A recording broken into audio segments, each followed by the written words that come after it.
Hi, my name's John Dick, here to explain how rifle and sniping skills work in Scum.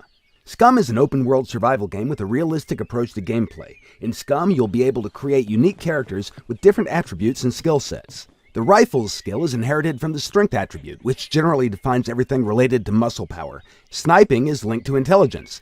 Although both these skills require weapons, the former covers weapon handling, short-distance shooting, movement with weapons, and weapon maintenance, while the latter covers expertise in long-range shooting.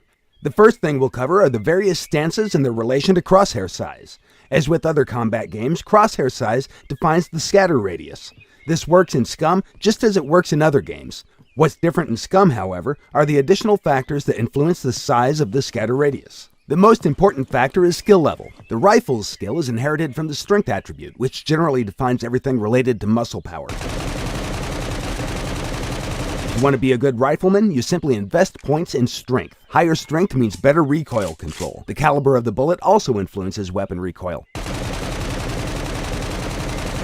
Stamina is another factor. If the characters are exhausted, ill, wounded, or drugged, their ability to handle weapons will be reduced. The amount of stamina, overall body condition, and metabolism processes depend largely on the constitution attribute. This means that even though the rifle skill is linked to the strength attribute, it also depends on other body attributes. After all, human bodies are complex machines. Scatter radius is significantly reduced when the player aims down the sight. Previous factors still apply, but since the player holds the weapon firmly and aims down the sight, the recoil is reduced and shot groupings are tighter.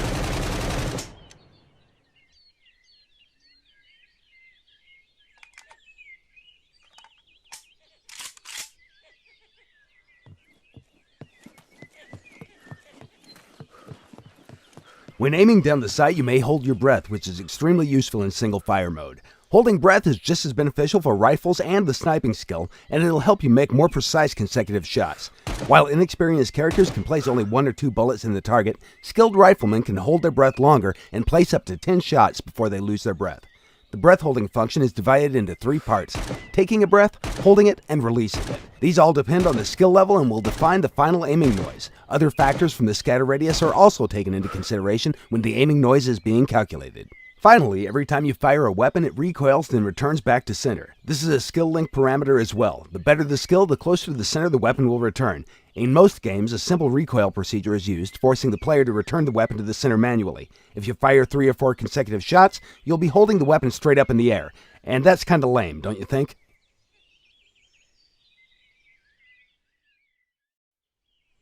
In the current scene, you can see 2 different characters with different stats. The character on the left is a slim person with below average strength attribute and maximum dexterity. The character on the right is suffering from accumulated fatigue and disease. Because of this, his strength attribute has been temporarily reduced. His rifle skill has been influenced by a strength drop and thus has been reduced from advanced to basic. This is actually a representation of how metabolism and external factors influence your character in the game. Now let's see what happens when these 2 guys meet. Nice! Now let's talk about the sniping skill. The sniping skill is weighted with the intelligence attribute, and you need a weapon and a scope for sniping. To mount a scope on the weapon, you'll first have to mount a rail. Also, you can mount numerous different scopes on a weapon with an attached rail. The first time you mount the scope, you'll have to calibrate it. The rifle scope calibration is called zeroing. At the moment, Scum supports a simple zeroing procedure, but we can make it fully realistic if this is what you desire. To zero your weapon, find a target at a certain distance, for example, a target set 100 meters away. Set your zero value to 100 meters and fire 1 round at the very center of the target. Check where the shot went and adjust the windage factor. Repeat the process until you get your shots perfectly centered. 1 windage click equals 1 millidot marker. In case you drop your weapon or it gets damaged, you'll probably have to repeat its zeroing. For the bullet trajectory, we use G1 ballistic formulas. In Scum, the bullet's trajectory is influenced by caliber, ballistic coefficient, wind, temperature, humidity, air pressure, altitude, and, of course, gravity. Most of these values are on the left. Once you find your target, first you need to estimate all the mentioned parameters. By quickly pressing the control key, your character will start to calculate everything. This calculation will take a long time for an inexperienced character and will not provide you with precise results. We refer to this action as ranging a target. Once you determine the range, you can adjust zero value or aim at a specific chevron marker. The current scope is factory adjusted for SVD, but it can be used for all other weapons as well. However, chevrons will only work for SVD since they have been calibrated for SVD's standard ammunition. The SVD scope has a built-in rangefinder that enables you to quickly estimate a target's distance too. When you develop more skill, you'll be able to range targets faster and with more precision, which is crucial if you need to kill your target quickly. A skillful sniper will be able to engage more targets at different distances than an inexperienced one. Furthermore, the skill also defines how far the sniper can range targets. As you gather experience points, your character's sniping skill grows, and in time, your target ranging distances will improve. It's understandable that there's no such thing as an innate ability to determine the exact ranging values. The currently shown values are for testing purposes only. We can replace them with descriptions like low, medium, or high humidity, for example, or leave them as they are depending on what the community wants. In the future, temperature, humidity, and pressure will be linked to a survival skill and shown accordingly depending on the skill level. In the current example, the sniper engages multiple moving targets. The first two targets move at a walking pace, the second two move at a jogging speed, and the last one, set 1,000 meters away, moves at an average running speed. Please do notice that the sniper isn't even trying to hold his breath for the first few shots. As it's difficult to range moving targets set more than 600 meters away, it's smart to aim at the bottom of the target or to use a static object near the target to get the reading. A skillful sniper will be able to use mil-dots to hit targets moving at different distances.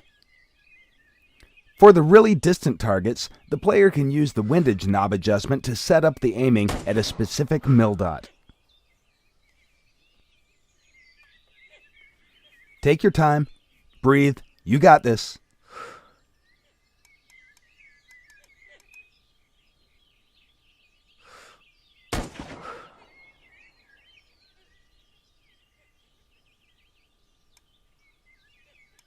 Any day now.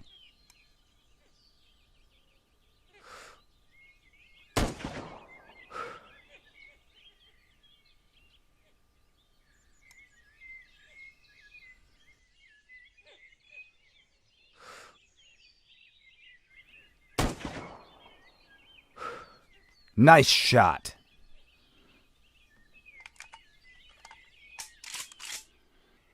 Here, the sniper has changed his location and obtained an elevated position. Higher positions provide snipers with a better overview of the situation. However, shooting from higher altitudes at the targets located below has an impact on the bullet's trajectories, especially when the air pressure changes depending on the altitude. This is mostly noticeable in the case of distant targets.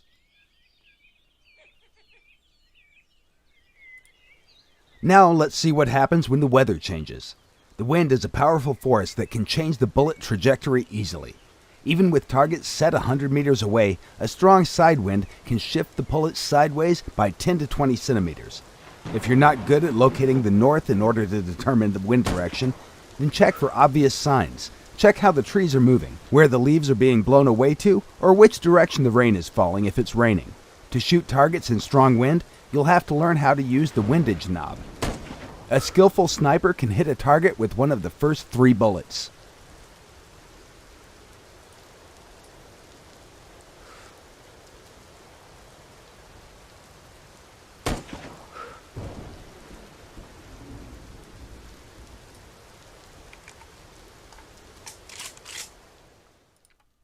In this short clip, you can see different weapons using the same type of scope. Notice how the SVD has a stronger bullet than the AK. The SVD's kickback is more powerful, and the AK can't even reach the target by aiming at the same chevron. Now, let's see how all this actually works in the game itself.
These have been the very basics about the rifles and sniping skills. Naturally, we plan to improve things even more and add many new features as well. Thank you for watching, and be sure to follow us on Facebook, Twitter, and our development blog at scumgame.com. No rabbits were harmed during the recording of this video blog presentation.